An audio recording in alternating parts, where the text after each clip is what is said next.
Happy Tuesday, folks. Welcome back to Sportsology. As always, I am your host, Ryank. Hope everybody had some good luck last night playing a little MLB DFS. I want to just kind of throw this out here for a lot of people. The MLB DFS season has been a struggle for a lot of people I know, myself included, people who know baseball, who know how to play the game. Things are just working out a little bit funky so far this year. So if you've been having your struggles, maybe just tone down those bets a little bit. Maybe if you play for 10, 15, $20 a day, tone it down to just a couple. Just giving you my advice. I've been a little frustrated the last few days, and I wanted to make sure it wasn't just me, so I checked with some other reliable sources, and it's kind of all the way around right now, so just be a little bit careful. If you're new to the show, Sportsology is basically just a mix of me talking about my two areas of expertise, technology and fantasy sports. I do fantasy sports all night. I do technology all day long for a company called Enterprise Systems Group. We cover the whole Wisconsin area. Lots of great, technicians. We got everything you possibly need over here. So if you got any questions, send me an email. Be more than happy to talk to you about either of them. If you happen to be new to the show, I would greatly appreciate anybody who gives me a thumbs up or any kind of subscribing to the channel, which is the easiest way to get notifications of a new video. Now, we usually switch it up. We'll talk technology first some days, or we will talk sports first some days. We will talk technology again first today. And what I want to talk about is a little bit just about camera security. If you haven't moved to IP cameras yet, some of the benefits you can get by getting off some of the old analog devices and moving to a new security IP camera set. First off, we have a gentleman that works here. His name is Tom Benish. He's been in the security game for as long as I've been alive. He sold his business about 5 years ago. He tried retiring. It just wasn't for him. After about 2, 3 weeks, whatever it was, his wife said, I don't think retirement's really for you. So he came back. He brought his expertise to us instead of having his own business again, take a little bit of that stress away. So we got just an astonishing resource here. This guy knows security about as well as anybody that there is. So if you need advice, we got the guy who can help you kind of talk you through a security project. Some of the reasons that would benefit you to get off analog and move to new IP cameras, for example, is the clear and high definition pictures in all environments. It's great to have cameras up, but if you can't tell what's going on, how does that benefit you? How does that help your business? Next up, you get to manage your camera securely through browsers or mobile devices. I know I have a school district that's a client of mine. That was a big deal to them. Obviously, anybody who lives in America knows about a lot of the tragedies that happen, in our school systems throughout the last, whatever it's been, 10 plus years now. And so security is extra important, especially in those environments. So one of my customers is a larger school district here in Wisconsin. We did all security work for them. It was a big deal for the cops to be able to get on, or the police, hypothetically, to be able to get on those cameras, get them that login that goes with it. So it leaves you with a lot of flexibility you wouldn't have had before. So any way that we can assist in helping out there, obviously we want to. That's an environment where we really want to keep people safe. You get camera analytics will allow you to quickly capture and search footage. So it's a lot easier than it used to be. You don't have to scroll through so much tape. Just like I talked about yesterday with listening to voicemails via WAV file as opposed to going on your phone, you can click back and forth much simpler. That'll show you the spikes, where the camera's activated, stuff like that. It becomes a lot easier to use for the people who manage it.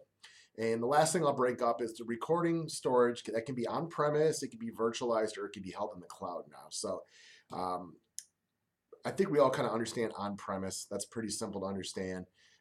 Being held in your virtual environment, for anybody who's IT who understands this a little bit, that's going to be relatively simple to understand. And then if you're new to technology, all cloud really means, and if you really want to simplify it down as much as possible, cloud just means it's not stored at site. It's stored out in the cloud, which means it's stored somewhere else that you don't know about on somebody else's server as opposed to on your premise. That's as simple as you can make the cloud sound. If you want to learn more about it, I'm more than happy to talk about it and even bring one of my experts. But that's trying to simplify the cloud down to the absolute smallest and easiest way possible. All right, we've talked technology. Let's talk a little fantasy baseball. So I brought up the struggles that a lot of the more knowledgeable people seem to be going through this year.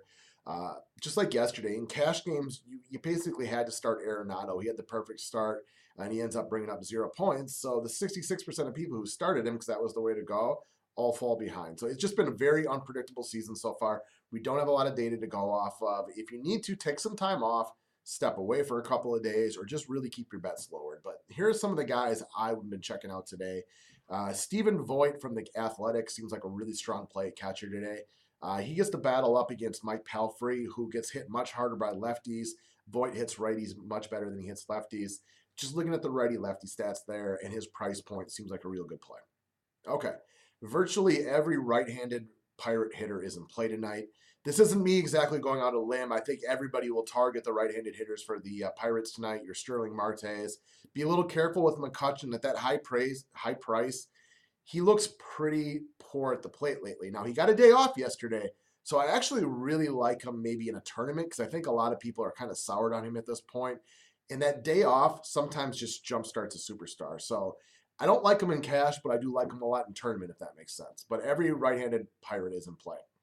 I actually really, really like Garrett Cole tonight for the Pirates. Now, usually, cardinal rule is to avoid pitchers playing Coors Field.